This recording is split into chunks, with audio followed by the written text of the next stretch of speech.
Pozdravljeni na drugem dnevu našega simpozija o lakoti in pomanjkanju.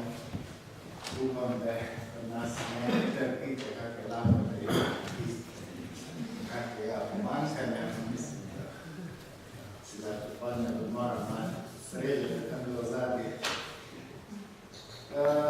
Bi pa danes nadaljevali in si da nam čaka kar 7 referentov in referentk in bi lepo prosil, da se držite tajminga, da se držite tistih odmerjenih 20 minut za predstavitev svojega referata. In zdaj bi najprej povabil kolegico Nejo Blaj-Hribar, da nam predstavi pomanjkanje v Ljubljani po velikonočnem potresu 1895.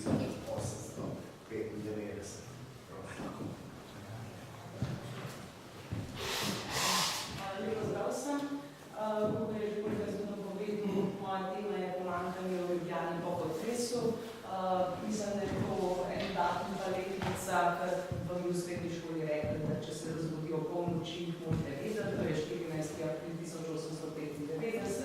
Potres se je zgodil v nočnih urah ob 23 in 17 minut in prvi potresni sunek je trajal 23 sekund. Samo do naslednjega dneva pa so našteli 47 potresnih sunekov, zemlja pa se je tresla, da so še nekaj mesecev kasneje. Če gremo, kaj je bilo prvo noč? Prvo noč so ljudje seveda se razbežali, in stanovanj, veliko jih je šlo kar v pižamah, v obdekih, samo v deren in tako naprej. In tukaj lahko povemo, da je prva tista pomoč, da je tista medsebojna pomoč ljudi. In tudi sem dala Hitlerjev citat, ne toliko za tega begajočih Hitler najočih ljudi, ampak tudi poneslo se, da se razloček med gospodom in posli, med bogatimi in siromati. Vsi skupaj čudili so se kako velika rodbina, v katero je zadelo ogromno gorjeti. Že na takoj naslednji dan, v bistvu že prvo noč in naslednje dni se je najbolj izkazala ta medsebojna pomoč. Časopisi so hvalili ljudi, ki so pomagali drug drugim, recimo omenjali so, vedno so po imenu omenjali te ljudi, recimo Svrščičarja Kirbiša, ki je povabil vse ljudi v svojo Svrščičarjo in jim dajal sladki liker za ston, isto Krznar reči je dal vse svoje zaloge, ki jih je Krznar, pa to ljudi, da so se pogreli. Enako tudi Peter Kloser v Spodnji Šiški je dal razpolago restauracijo in vrt in je prednočevalo tudi 40 družin naenkrat. Vsi pa poznate verjetno zelo dobro tudi dejanje tega gospoda Frana Jakobiča, Zeljanja, ki je svoje zemne sobe podal na razpolago ljudem, da so njih prenočevali prve noči, preden se ni vedilo nekaj boljšega. Odal jih je seveda čez 150. Tudi so pa seveda časopisi kritizirali tudi ljudi, ki so s to veliko nesrečo želeli zaslužiti. V Švicariji naj bi pač podražili cene, fjakari naj bi začeli ubirati ljudi za svoje vozove. Nekatere restauracije krčme so se zaprle po noči in niso pustili, da bi ljudje tam spali, čeprav je to drugače poznavalo, tudi recimo nekatere šole, pa to so ljudje pustili, da so tam spali, kot so gledali do hiše preveč. Poručene je to. Naslednji dan se je prišlo do tega, da veliko ljudi se pustilo Ljubljano. To so bili seveda predvsem premožnejši, tisti, ki so si lahko privoščili da odidejo in pač seveda tisti, ki so lahko učili sorodnikov. In slovenski narod poroča kar do 20 000 ljudeh, ki naj bi zapustili Ljubljano. Ostali so pa seveda siromašnejši. Tisti, ki so rabili dejansko pomoč, tudi niso mogli nikamor oditi. Vse skupaj poslabšalo še slabo vreme, bilo je zelo hladno in zelo deževalo, zato sem dala tudi prvo sliko, ki sem tudi pri Ambrožnem trgu, sicer pred zgradnjo zapornice, kako je narasla Ljubljanica zaradi močnega deževja. Tudi drugi pa so si pomagali, kakor so si lahko državne železnice so takoj dale vagone na razpolago, kamor so se namestili ljudje, občina je že postavila prve šotore, prav tako so nekateri improvizirali in so spali v svojih vozovih, nekateri so si sami naredili šotore iz platina in tako naprej, kar sem rekla za dežja tudi ni bilo najbolje. Če pa govorimo o taki pomoči, pa čisto prva pomoč je bila cesarjeva. Cesar je namenil 10.000 goldinarjev, od tega 8.000 za Ljubljano, 2.000 za okolico in so razdelili v bistvu že 19. aprila so to delili med ljudi. Občinski svet je tudi odobril prvo pomoč, 10.000 za pomoč obrtnikov in trgovcev in začele so se graditi barake.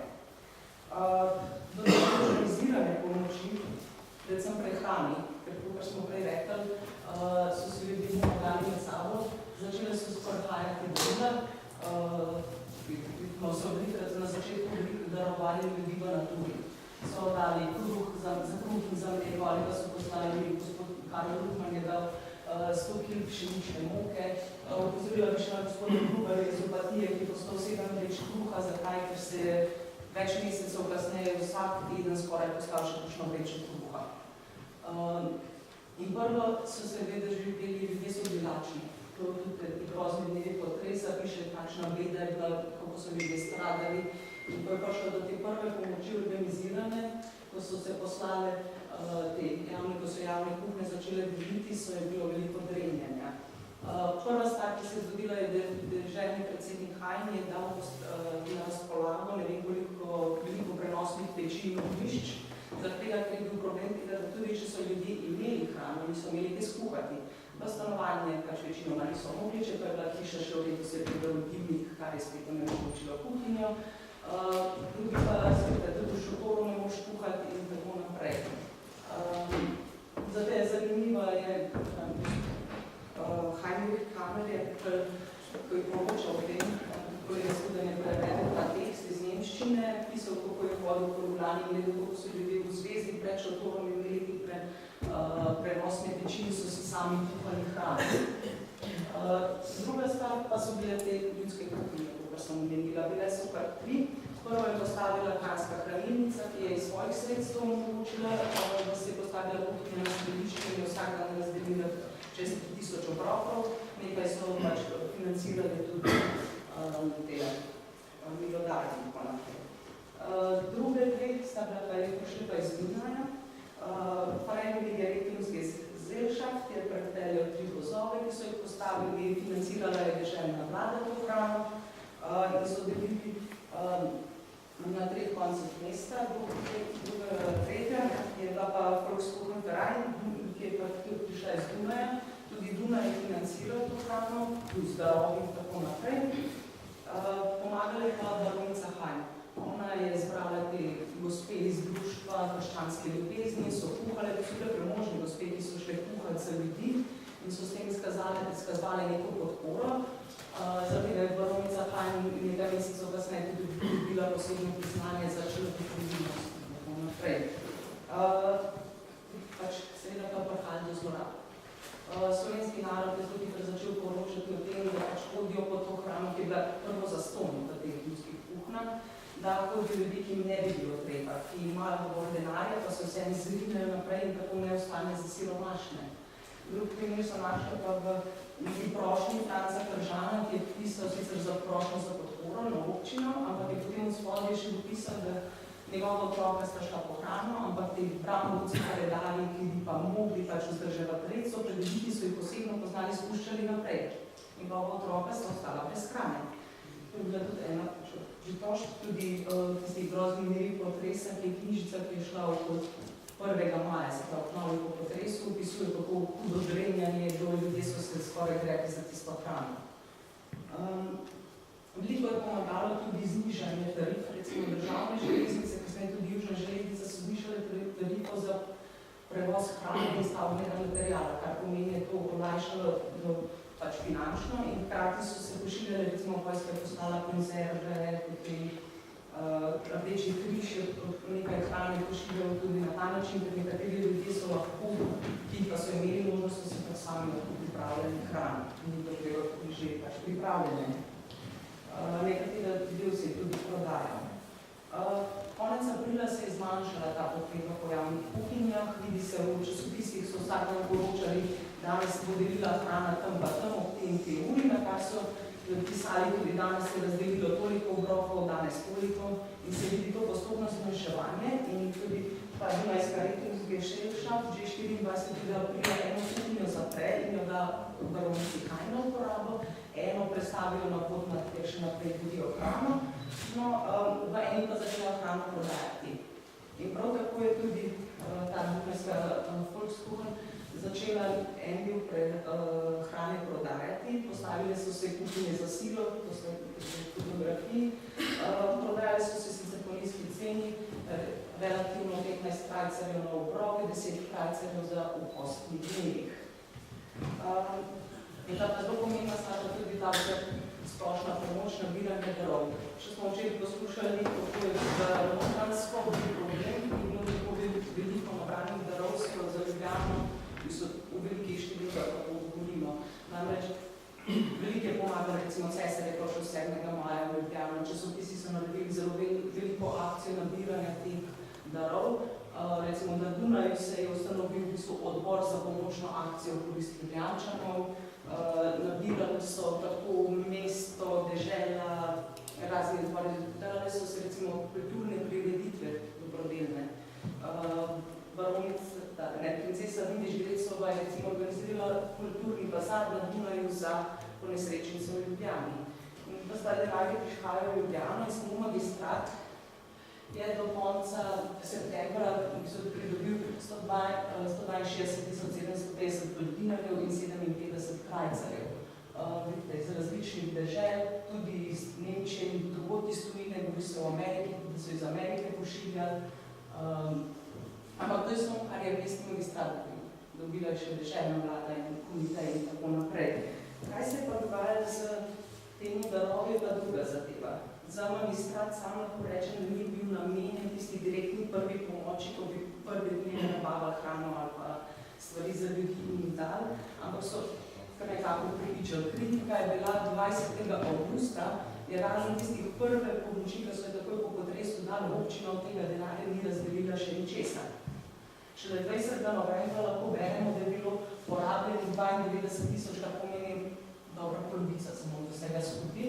Ostalo so predlagali, da se da v mestno hranilnico in se tam tudi obresti nabirajo in da te stvari razdelijo postopoma.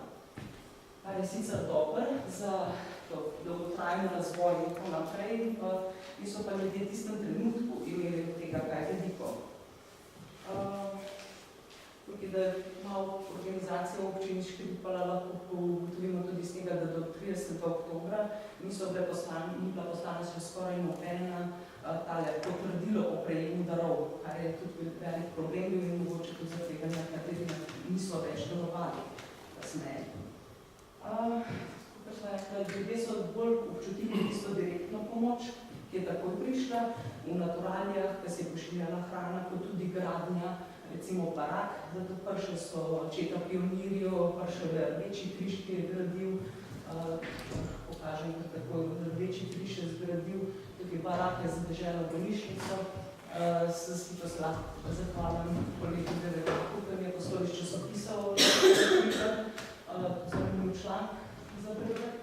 Potem pa tudi ljudje so se tudi izkazali iz dežele, recimo smo dobili je na časopis prišel in na občino ponudbe ljudem, da ponujajo ljudem stanovanje. Nekateri za ston, so rekli, družini odstopimo stanovanje za daljši čas, nekateri so za nizke najemnine, samo eno sem zasledila, kjer je bil poudarek, da oddajo inovitnejši družini.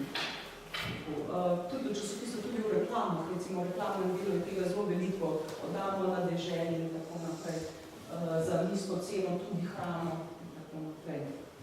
Začela se je ta gradnja barak, ki je marsikaj popravila, tudi najnovejše barake, svoj zakuhat, so imeli dimnike, ker so lahko ljudje kuhali, da se to se zmanjšala ta potreba po javnih kuhinjah. In uredil se je tudi več vodopod in vodnjaki, namreč potres je uničil veliko vodnjakov, so se zamašili po vodopodnih delov tako in ni samo pitna voda, tudi za gradnjo in tudi za samih higienskih vzrokov je bil to velik problem in se najde veliko prošenj, ki prosim, da naredite vodnjak bližji barakam, ker hodimo tudi 20 minut po vodo. To mislim, da se je kar lepo potem uredili s časoma seveda in postopoma, ampak te prošnje so bile večinoma na občini odobrene. če počasi začnem zaključevati, dežela in država sta med tisti, ki sta v resnici najbolj pomagali pri tej direktni pomoči. Občina, kako sem že omenila, je pa bolj gledala dolgoročno. Delali so na tem, da se obrtniki pač postavijo na noge, da bi imeli svoje obrti za izvršiti, si tudi niso mogli sami pomagati. In tudi recimo ena zelo zanimiva je, kako je ena gospa Čvarica pisala na občino prošnjo, če lahko je dobrijo nekaj stavbnega lesa pa tako naprej, da si popravi svojo barako, ki jo je prej zgradila iz lastnih sredstev. Samo pač ona je imela krčno noter, sosed je imel več denarja, je imel lepšo barako, lepšo postavljeno, je imel več obiska, ona pa je rekla, da se jo izogiba, ker morajo da je po blatu, po prahu in da je pač posel trpi. Tukaj bi in to, kar sem rekla, Ljubljana se je res po potresu zelo modernizirala, na kar so danes lahko preberemo, kjerkoli vedno po potresni Ljubljani, kaj se je zgradilo in tako naprej, pred leti že kolega student upozoril, so se gradila velika in draga stanovanja, medtem ko mehnih, pa to ni bilo, to se prav najsiromašnejši, je bil še zdaj problem za gradnjo, mislim, za stanovanjsko celotno politiko. In v tem lahko mogoče razumemo tudi razpravo v občinskem svetu, kjer so prvo hoteli, da bi večja posojila dobili tisti, ki so temeljito in moderno prenovili svoje stanovanje. Na kar se je razvila burna debata, da pač nekateri tega niso mogli narediti, ker niso imeli sredstev. Na koncu je pač uveljavilo, da bodo nižja dobili tisti, ki bi lahko bolj prenovili, pa tega niso hoteli. Kaj zdaj to pomenijo, pa bi pa treba pogledati še direktno potem, kako se je pač to posojilo uveljavilo.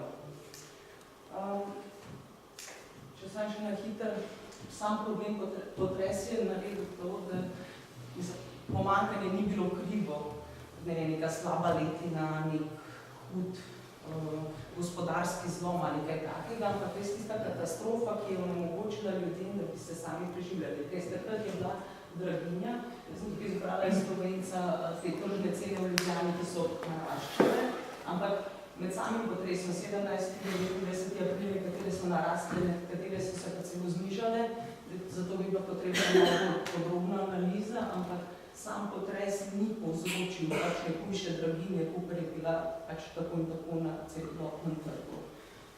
In res je v bistvu na koncu prišlo samo do tega, kako zorganizirati pomoč, kako ljudem dati možnost prvo hrane in potem kako, da se sami preskrbijo naprej.